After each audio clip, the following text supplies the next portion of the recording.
오늘은 추수감사 주일입니다. 한 해 동안 하나님께서 베풀어 주신 은혜에 감사하는 절기인데요. 하나님께서 그동안 우리에게 얼마나 많은 것들을 허락해 주셨고 부어 주셨는지 여러분 마음 깊이 생각해 보시고 오늘 말씀을 들으면서 하나님 앞에 감사와 정말 찬양과 영광을 올려 드릴 수 있는 귀한 우리제일교회 모든 성도님들이 다 되셨으면 좋겠습니다. 자, 그렇다면 오늘 본문을 통해서 우리가 무엇을 감사해야 할지 한번 생각해 보는 시간을 갖도록 하겠습니다. 또 오늘 성찬식이 있어서 설교를 좀 짧게 준비했는데요. 오늘 본문에서 본문 1절과 2절을 보게 되면 송축하라라는 이 단어가 세 번이나 반복이 되죠. 송축하라, 송축하라, 송축하라라고 이렇게 외치고 있습니다. 다윗이 이렇게 하나님을 송축하라고 강조한 데는 많은 이유들이 있는데요. 그 중에 오늘 본문 3절을 보게 되면 상반절에 저가 낸 모든 죄악을 사하시며 라고 말씀합니다. 즉 우리가 하나님 앞에 감사할 것이 너무너무 많이 있는데 그것들 중에서 하나님께서 우리의 죄를 사해 주셨기 때문에 하나님 앞에 감사해야 한다라는 것을 우리들에게 말씀해 주고 있는 것입니다. 그래서 우리가 하나님이 죄를 사해 주셨으니 우리가 감사해야 할 첫 번째 이유가 바로 죄의 용서함이라는 것이죠. 여러분 사실 이 세상 살아가면서 많은 세상 사람들은 죄가 무엇인지 잘 모르고 살아갑니다. 따라서 죄를 용서받는 것, 하나님으로부터 죄를 용서받는 것에 대한 이 감사와 감격도 잘 알지 못한다라는 것이죠. 자, 그렇다면 성경이 말하는 죄가 무엇입니까? 세상이 말하는 죄와는 좀 다른 이야기를 말씀하죠. 세상에서 말하는 죄는 여러분이 잘 아시는 범죄를 이야기합니다.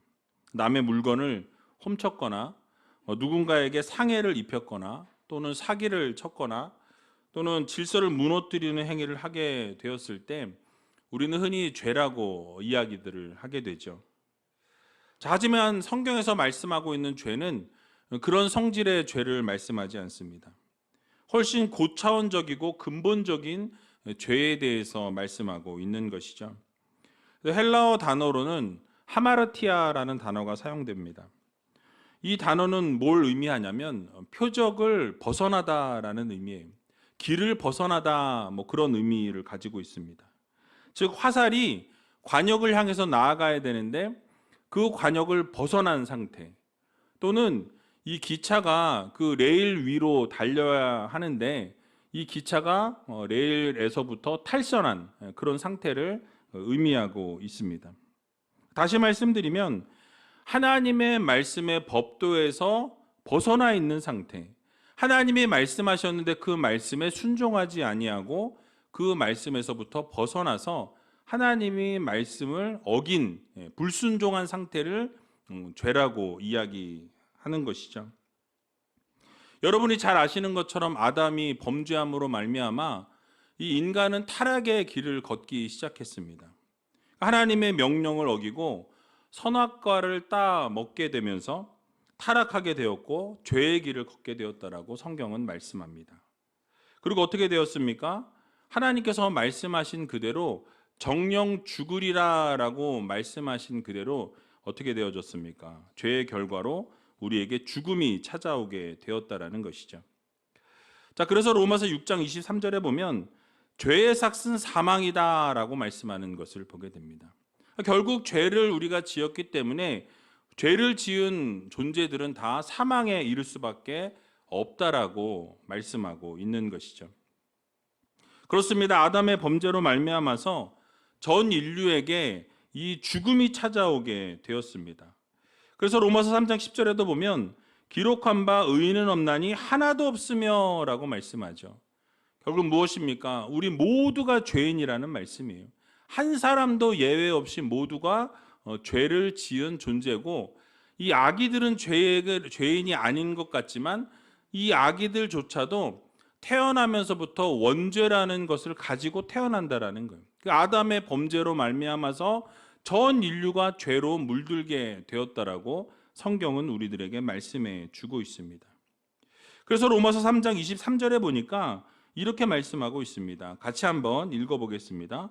모든 사람이 죄를 범하였음에 못하더니. 아멘.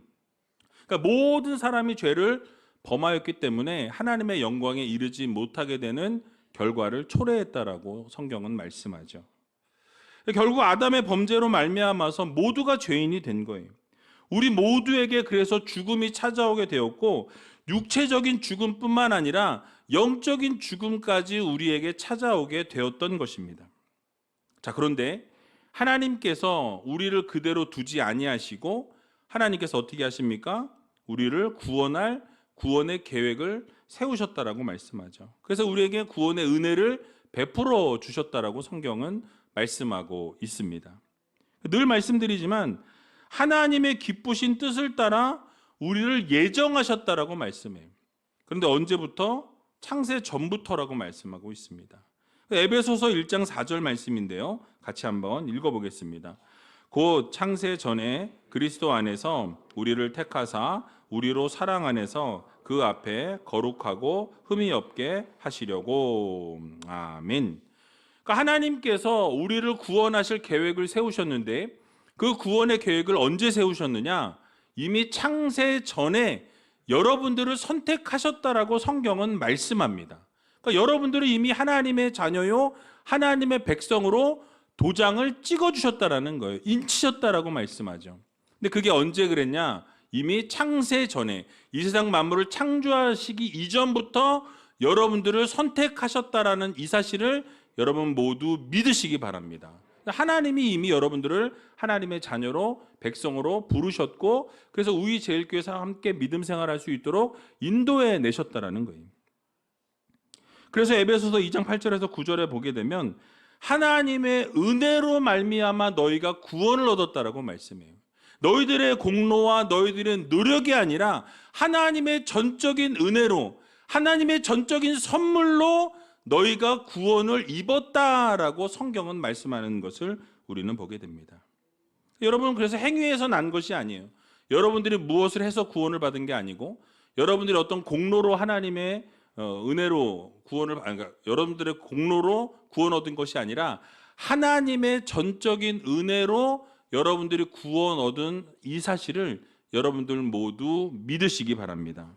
그래서 이처럼 우리를 구원해 주셨다라는 것은 여러분, 우리들의 과거와 우리의 현재와 우리의 미래의 모든 죄까지도 남김없이 다 용서해 주셨다라는 사실이에요.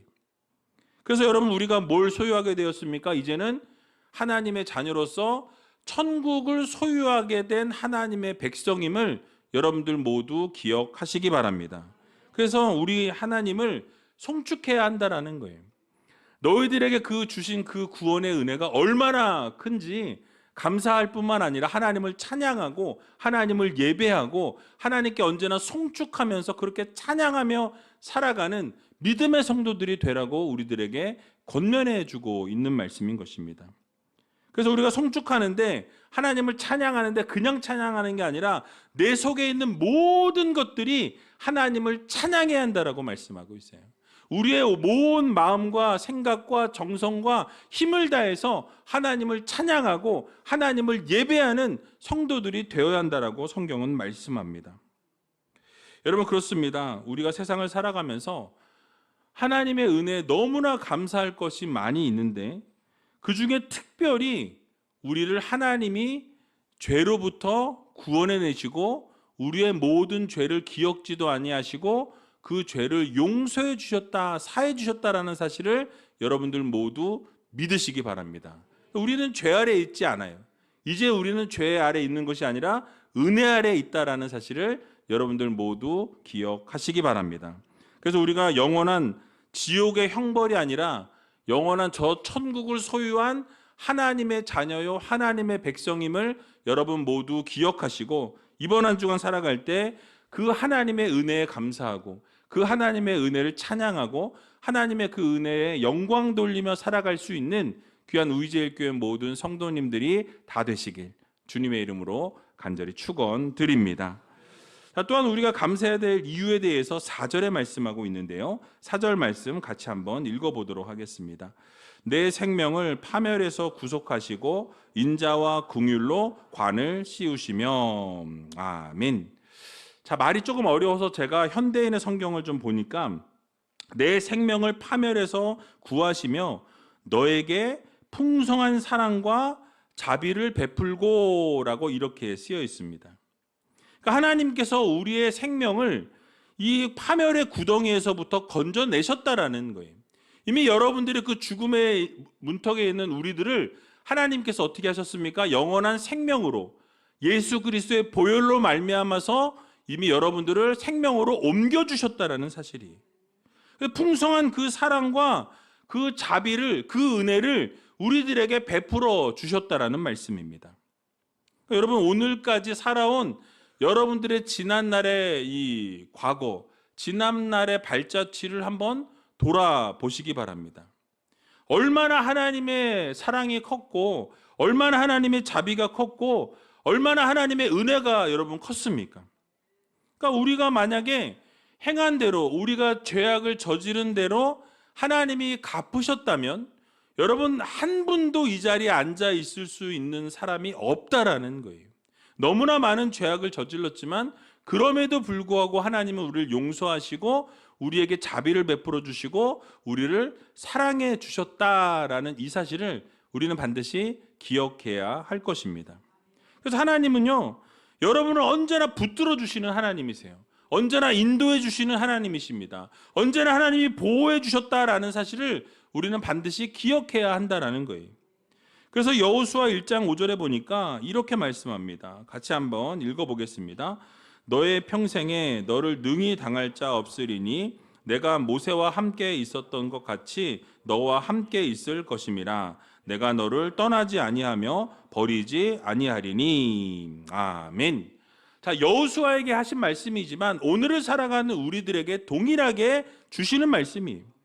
여러분들이 능히 당할 자가 없다라고 말씀합니다. 뿐만 아니라 모세와 함께 있었던 것처럼 하나님이 여러분과 함께 하시겠다라는 약속의 말씀을 주고 계시는 거예요. 뿐만 아니라 내가 너를 떠나지도 아니하고 버리지도 않겠다라는 말씀을 주셨습니다. 여러분 얼마나 든든합니까? 하나님이 우리와 함께 하신대요. 우리와 동행하신다고 말씀합니다. 여러분을 떠나지도 아니하고 버리시지도 아니하고 언제나 동행하시고 함께 하시겠다라는 굳건한 약속을 주셨다라는 거예요. 우리가 외로울 필요가 없어요. 두려울 필요가 없습니다. 왜요? 하나님이 함께 하시니까. 하나님이 동행하시니까. 하나님이 여러분들을 붙들고 계시니까 여러분 이 사실을 꼭 기억하셔서 날마다 그 하나님의 은혜에 감사할 수 있는 믿음의 자녀들이 다 되시기 바랍니다. 또 시편 23편 4절에 보니까 이렇게 말씀하죠. 같이 한번 읽어보겠습니다. 내가 사망의 음침한 골짜기로 다닐지라도 해를 두려워하지 않을 것은 주께서 나와 함께 하심이라. 주의 지팡이와 막대기가 나를 안위하시나이다. 아멘. 여러분 다윗의 찬양이에요. 오늘 시온성가대 다윗의 기도 찬양을 올려드렸는데 이 다윗이 사망의 음침한 골짜기를 걸어가는 것 같은 상황 가운데서도 뭐라고 고백합니까? 두려워하지 않는다라고 말씀하죠. 그 해함을 두려워하지 않는 이유는 하나님의 보호하심과 하나님의 인도하심이 있었기 때문이라고 말씀해요. 하나님의 지팡이와 막대기로 나를 보호하시고 안위하셨다라고 말씀하는 것을 보게 됩니다. 오늘을 살아가는 우리들에게도 동일하다라는 거예요.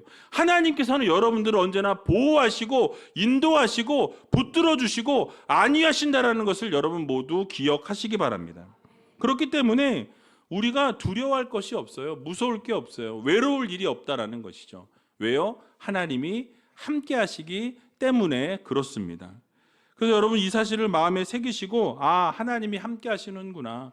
내가 정말 혼자라고 여겼고 외롭다라고 생각했는데 그 순간에도 나와 함께 하셨고 내가 깨닫지 못했을 뿐이지 하나님은 나와 함께 하셨고 동행하셨고 붙들고 계셨다라는 이 사실을 여러분들 모두 기억하시기 바랍니다. 그러므로 어떠한 상황과 형편 속에서도 하나님께서 베풀어 주신 그 사랑, 하나님이 베풀어 주신 그 은혜, 하나님이 베풀어 주신 그 자비를 여러분들 마음에 꼭 새기시기 바랍니다. 그래서 그것을 잊어버리지 마시고 이번 한 주간 살아갈 때 하나님이 나와 함께 하셔. 하나님이 나와 동행하셔. 그 어둠의 세력들로부터 막아주고 계셔. 여러분 이 사실을 마음에 깊이 새기시고 힘들고 어려운 상황이 있을 때마다 하나님이 함께 하심에 위로받으시고 하나님께서 동행하신다라는 이 사실을 굳게 믿으면서 이번 한 주간도 승리하면서 찬송과 영광을 올려드릴 수 있는 귀한 우이제일교회 모든 성도님들이 다 되시길 주님의 이름으로 간절히 축원드립니다. 마지막으로 5절 말씀 같이 한번 말씀을 읽어보고 말씀을 마치도록 하겠습니다. 좋은 것으로 내 소원을 만족해 하사 내 청춘으로 독수리같이 새롭게 하시는도다. 아멘. 바로 우리의 소원하는 바를 이루어 주신다라고 말씀하는 거예요. 만족해 하실 뿐만 아니라 우리의 젊음을 독수리처럼 새롭게 하시겠다라고 이렇게 약속해 주시는 것을 보게 되죠. 다시 한번 말씀을 드리면 우리가 감사해야 될 이유가 무엇이냐면 하나님께서 우리의 신앙을 성장하게 하시고 뿐만 아니라 우리의 신앙을 새롭게 하신다라는 말씀을 하고 계신 거예요. 여러분 우리들의 삶을 돌아보게 되면 하나님이 여러분들을 어떻게 인도해 주셨습니까? 하나님을 전적으로 의지하고 하나님을 전적으로 바라보는 성도들에게 믿음의 성장을 이루시는 걸 보게 되죠. 믿음의 성숙을 이루시는 것을 보게 됩니다. 그러니까 교회를 오래 다녔는데도 맨날 제자리 걸음을 하고 뒷걸음질을 친다면 여러분 그것은 믿음이 무엇인가 문제가 생겼다라는 거예요. 하나님을 바라보고 하나님을 의지하고 하나님을 따르며 살아가게 되면 하나님께서는 반드시 믿음의 성장을 이루어 주시고 믿음의 성숙을 이루어 주신다라는 사실을, 그래서 많은 변화들이 생겨난다라는 거예요. 그래서 여러분들이 이 사실을 꼭 마음에 새기시기 바랍니다. 그래서 하나님을 의지하고 살아보다 보니까 하나님께서 우리를 영적으로 세워주시고 영적으로 자라게 하신다라는 말씀이에요. 그래서 이사야 40장 31절에 보니까 이렇게 말씀하죠. 같이 한번 읽어보겠습니다. 오직 여호와를 앙망하는 자는 새 힘을 얻으리니 독수리의 날개치며 올라감 같을 것이요 다른 박질하여도 곤비치 아니하겠고 걸어가도 피곤치 아니하리로다. 아멘. 그러니까 하나님을 전적으로 사랑하고 하나님을 전적으로 의지하면서 바라보는 자들에게는 새 힘을 주신다라는 거예요. 그러니까 하나님이 우리의 신앙을 새롭게 하시고 영적으로 변화시켜 주셔서 놀라운 은혜가 우리 삶에 늘 임하게 된다는 것을 여러분들 모두 믿으시기 바랍니다. 여러분 독수리의 특징이 여러 가지 특징이 있겠지만은 높이 날게 되고 멀리 본다라는 사실이, 이것을 우리가 영적인 의미로 해석해 보면 땅의 것에 집착하는 것이 아니라 하늘의 것에 소망을 두고 하늘을 바라보며 살아가는 믿음의 성도들이 되어야 한다는 말씀이에요.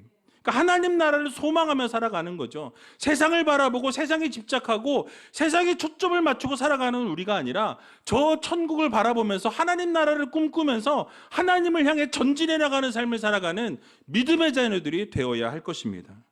그래서 여러분 이 땅의 일에 집중하며 살아가는 우리가 아니라 하늘의 것을 사모하고 하나님 나라를 하나님께서 이루실 것을 기대하면서 하나님께 소망을 두는 성도들이 되어야 한다는 사실이에요. 그러면 결국 하나님이 어떻게 하십니까? 우리들의 믿음을 성장시키시고 여러분들의 삶을 새롭게 변화시켜 주신다는 것을 여러분들 모두 기억하시기 바랍니다. 결국 하나님께서 우리의 신앙을 성장시키시고 이 세상에 집중하면서 살아가는 우리가 아니라 하늘을 바라보고 하나님 나라의 소망을 두고 살아가게 될 때 결국 하나님께서 놀라운 역사와 기적을 여러분의 삶에 이루신다는 것을 여러분 모두 기억하시기 바랍니다. 그래서 이번 한 주간 정말 추수감사절을 맞이하면서 다시 한번 하나님의 은혜에 감사하시고 이번 한 주가 하나님께 온전한 찬양과 감사와 영광을 올려드릴 수 있는 귀한 우이제일교회 모든 성도님들이 다 되시길 주님의 이름으로 간절히 축원드립니다.